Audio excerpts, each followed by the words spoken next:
everybody. Erev Tov. I made a conscious decision not to wear this microphone, so bear with me. You don't want to look like Britney Spears? It's on tape. Bruchim Habayim, B'Shem Hashem. Welcome to Siyum Hashas of Talmud Yerushalmi. Special welcomes, Erev Tov, to Moreno Rav Nachum Rabinovich, Shlita, my parents, Rabbi Ben Sini Shandalov, my father-in-law, Julie Schwartzstein, my Mechutanim, Ira and Rivka Rabin, their daughter, Bela, my uncle and aunt, Morty and Julie, my children, my wife, and everybody. Welcome to everybody. I want to start with a thank you.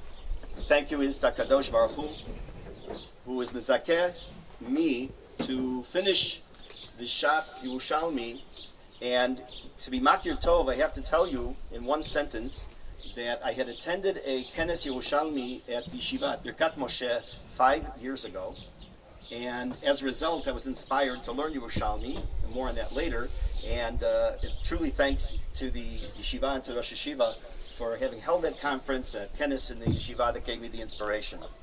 So Yasher Koach Gadol. I also want to thank everybody who baked, who brought, who cut, who schlepped. So thank you very much to everybody for everything they've done. And this, of course, a thank you to my family, especially to my wife, I'll save that for later, for supporting and encouraging me in every way in Torah and Mitzvot. And regarding Andy, I said recently, and it's true, quoting more than one individual, Shaliv Shalachem Shalai. What I have done and what you have in Torah I'm able to teach is because of my wife. And I'm grateful to HaKadosh Baruch Hu for her in my life. I will ask for Rosh Yeshiva to come forward, please. After Rosh Yeshiva will be my father, my father-in-law, my wife, and then my son.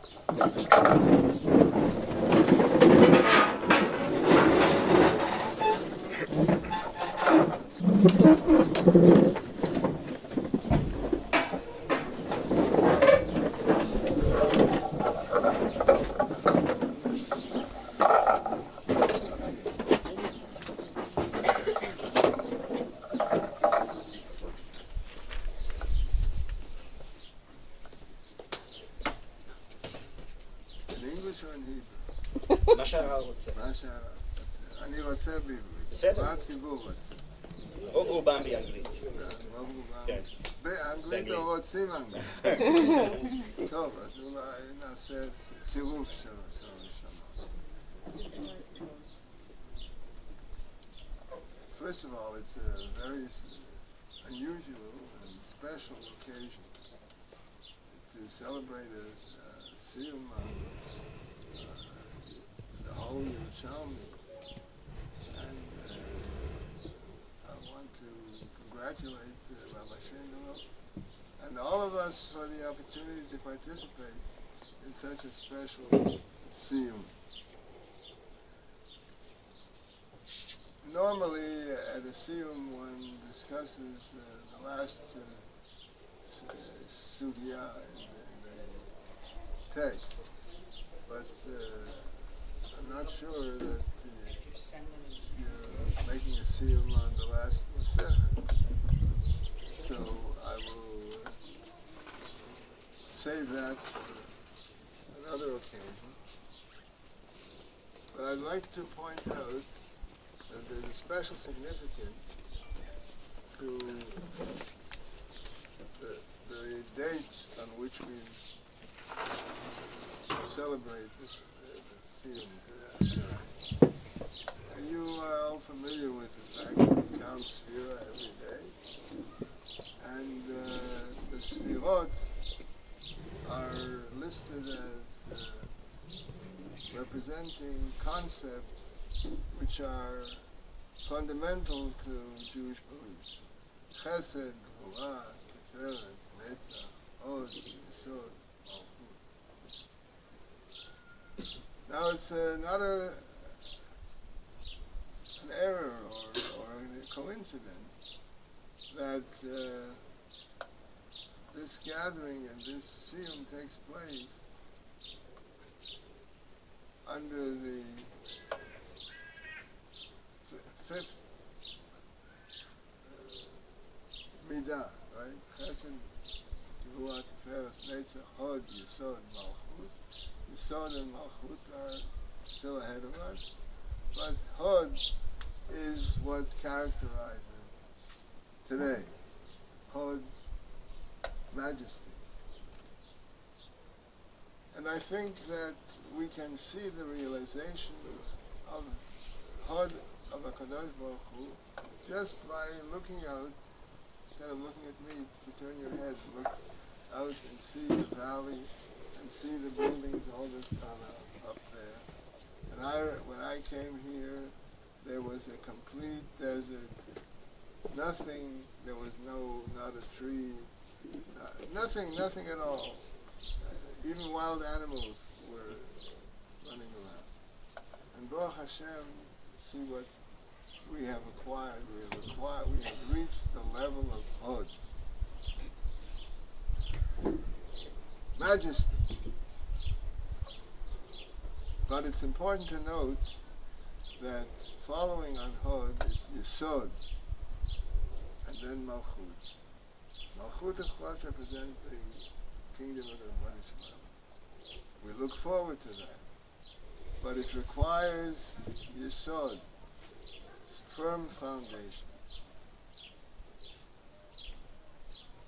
Learning provides Hod, provides a sense of majesty. Yesod, foundation, requires hard work. It requires that we need to increase the Jewish population in this country several times.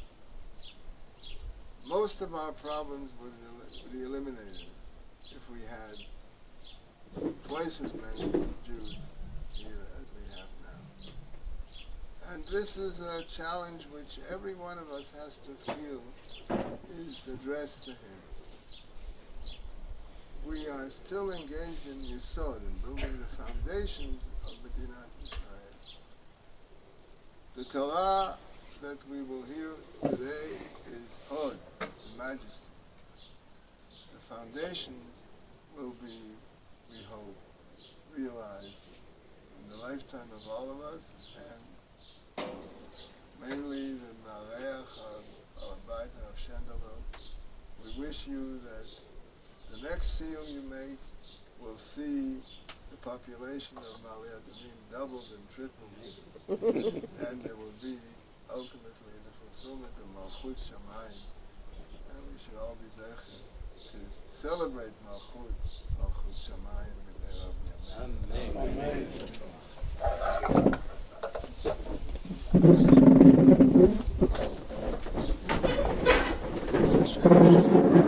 Should be Amen. Amen.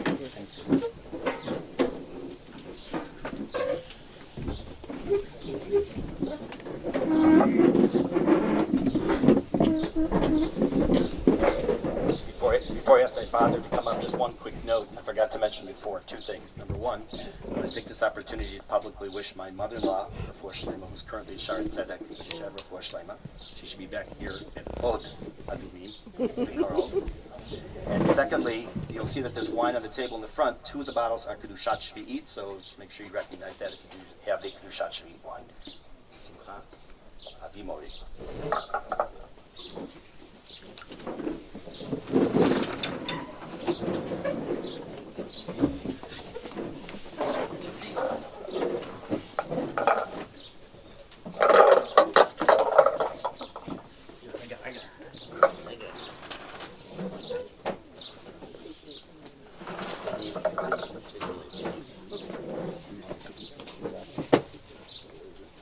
There are not many fathers and mothers who have the schus to be present when their son conducts a Siyum Hashas. Even less for those who conduct the Siyum on Yerushalmi. Less who have been privileged. Now this is the fourth Siyum Hashas that which we've been a privilege to attend. The first going back as far as 1987 in Chicago, the old country. I know you people don't want to talk about the old country. And then, was it about 4 years ago? Five years ago, a shot, they see him but now on Yerushalmi. Usually, when I've been asked by someone to speak or say something, I don't have much trouble. I like to talk.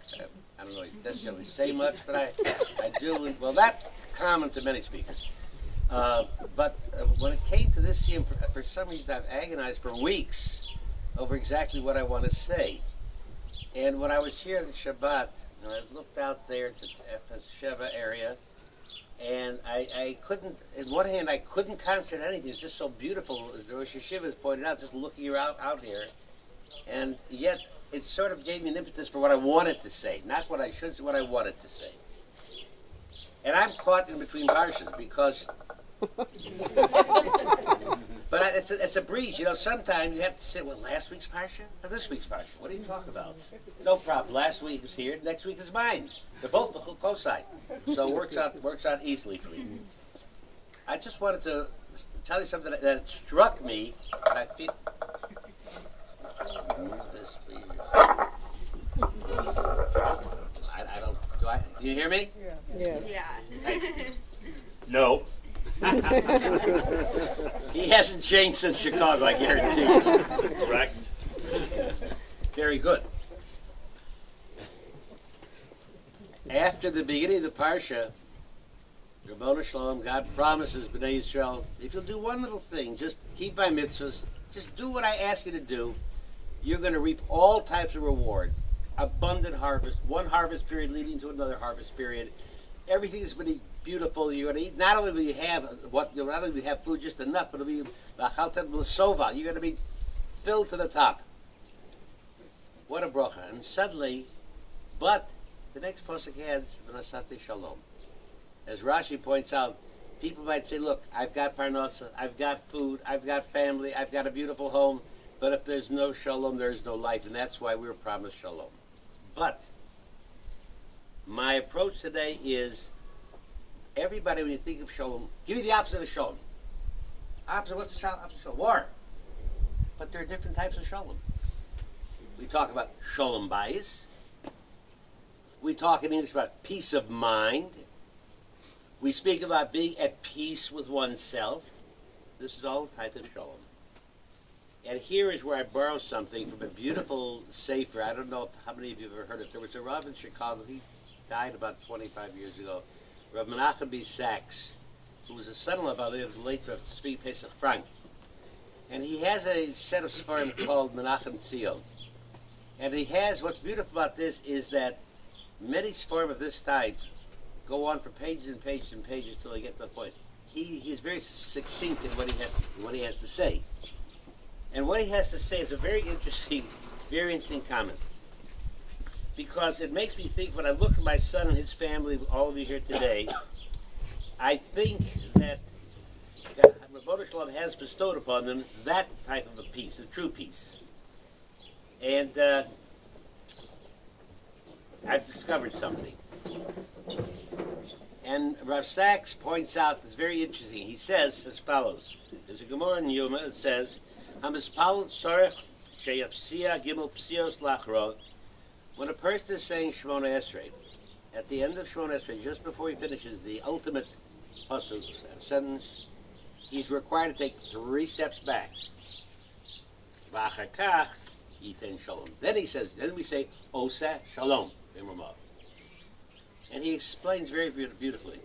Sometimes, if you want to know what to do in life, you have to take a few steps back. You have to take a look for this. And not only we take 3 steps back, what else do we do as we step back? Left, right, forward. You have to look all over all possibilities as to what could be. And this is what happened to my son. It's about 9 years ago that he and his wife sat down, and we knew from the smile that there was something there. The something was not what we thought, but he already had several somethings.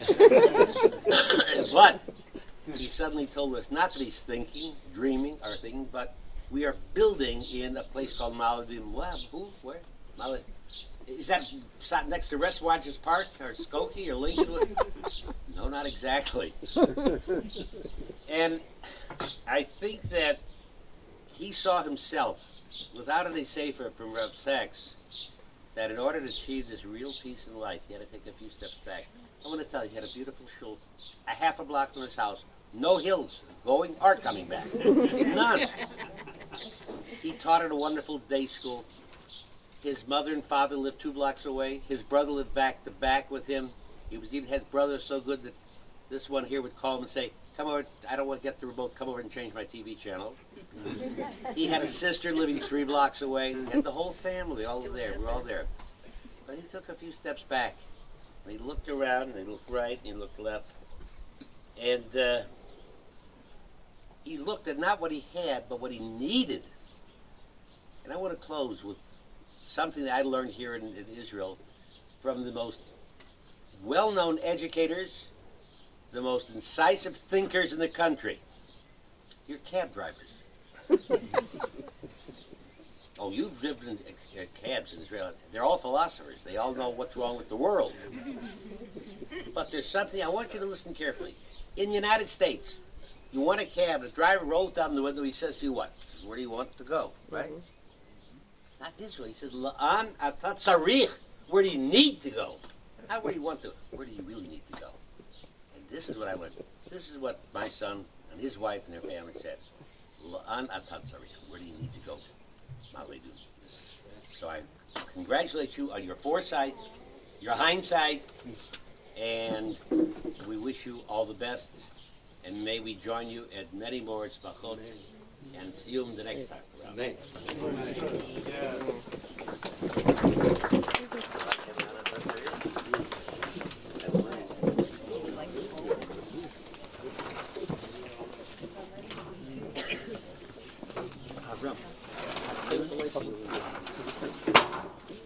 We'll fix them eventually. Thank you.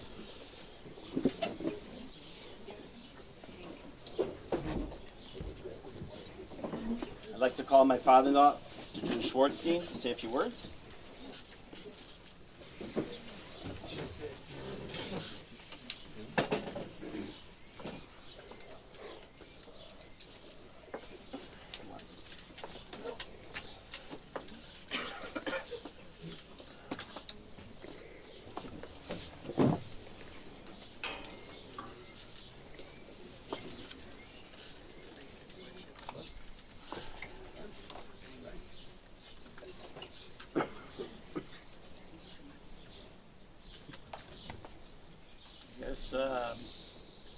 Rabbi Shandler Sr. and I are thinking in somewhat the same direction. Because I'm also going to speak about the Seder Chukotai. But he spoke about somewhere in the middle, I don't know which pasuk. First. But I'm going to speak from the beginning.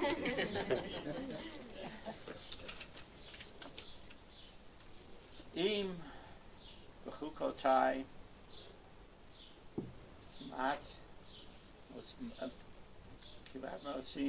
motzim matzav et mitzvot. I got it upside down. That's why. B'chukotai telechu et mitzvotai tishmaru. So the word chok, they explain it, many translators say it means statutes. And the word mitzvotai, or mitzvos, means a few things. It could be commandments, it could be doing a mitzvah, a good deed, any one of those things. But when you say statute, must be watched. There's another word in there called statue. A statue is very rigid, does not move, doesn't go left or right. It has to be done a certain way, much different than a mitzvah. And it was Yul Brynner that said this is a puzzlement. What do we do about this? And we find that in the word chok, in order to fully understand it, most of us are puzzled by the word chok. But if you have somebody that you know who is immersed in Torah, he can help you. And that person is our honoree. And for this evening, I don't want to call him an honoree, I want to call him Harav Zev. And he, if you want to call him, he might not answer, but call him anyway. He always answers. And he will give you the right answer, or as close to it as possible that we could not do. And at this occasion, for the honoree, my wife and I are giving to Harav Zev a gift certificate to a Jewish bookstore in Yerushalmi. Yeah.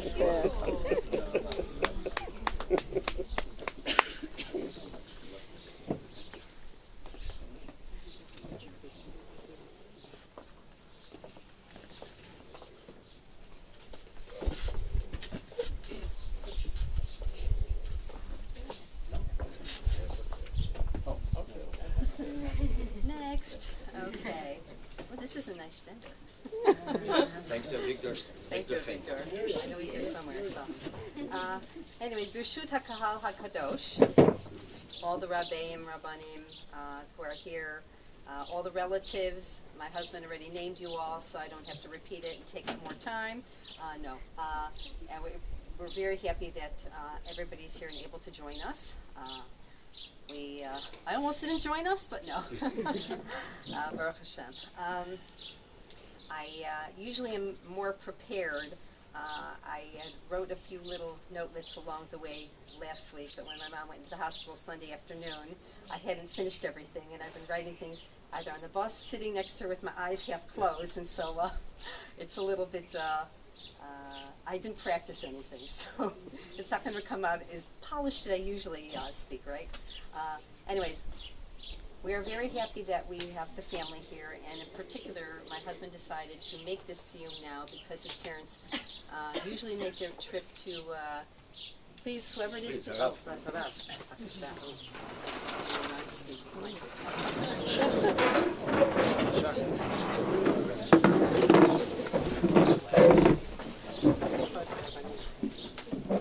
So we are Zocha that my husband's parents usually make a trip after Pesach time, unless there's a wedding which throws them off schedule. Hashem's happened a couple times. We're waiting for Bezrat Hashem some more. Bezrat Hashem. Bimhei Rabbi Yameinu, right? So, no. And we're also fortunate that this year our Machatanim happened to be here at the same time also.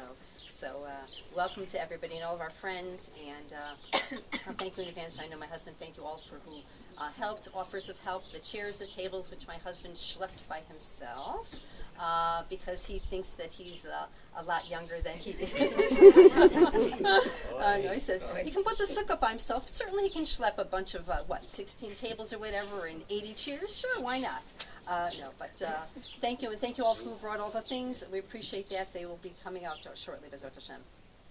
Anyways, as we all know, Zev was raised in a Torah home, filled with Torah, and the apples don't fall far from the tree.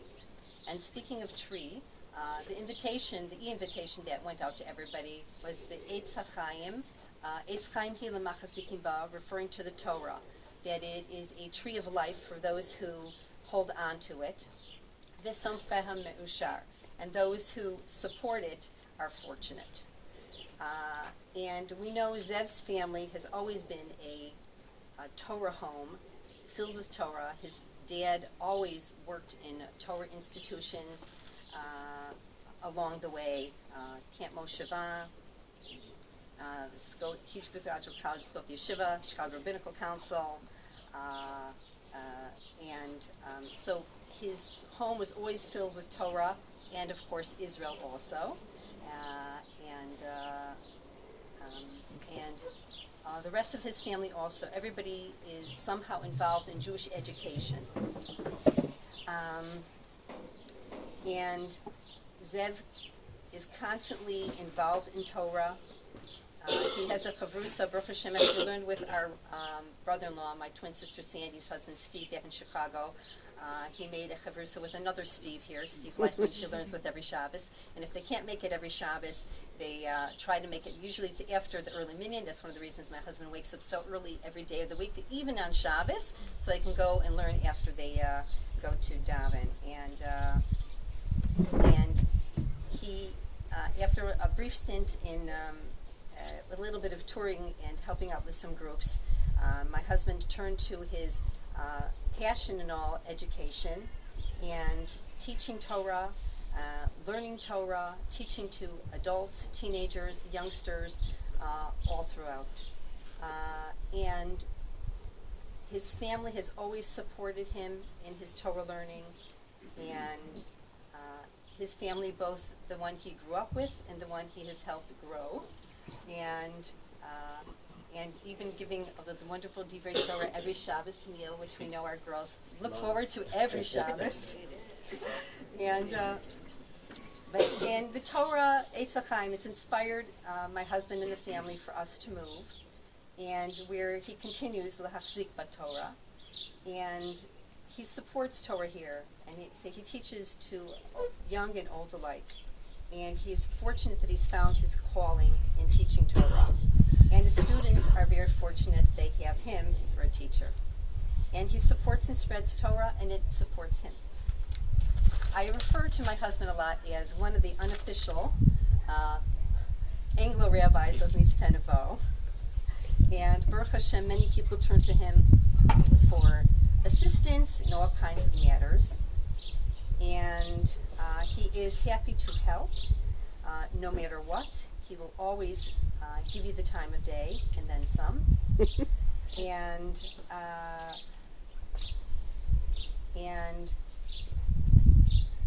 Lost my place, excuse me. Told you. People turn to him and say he's ready to help no matter what. He finished Talmud Yerushalmi, and here we are celebrating this very special occasion, this very special milestone. And he's celebrating it not to say, look at me, what I accomplish. It's to give give kavod and honor to the Torah, and to say, look what anybody can accomplish. Look what any person can do if they set their mind to it. And Torah is there for everybody. Even if you're busy working, teaching, running here and there, visiting an elderly relative, answering emails, writing blogs, writing letters to the editor, answering a few million people on Facebook, and all those other things. There's always time for Torah, and there's always time for everybody, especially his family. And we are so proud of you. I've been zocha to be a part of a couple of the Siyumim in the past, before the kids were born. We even have something that one of memento of a neighbor of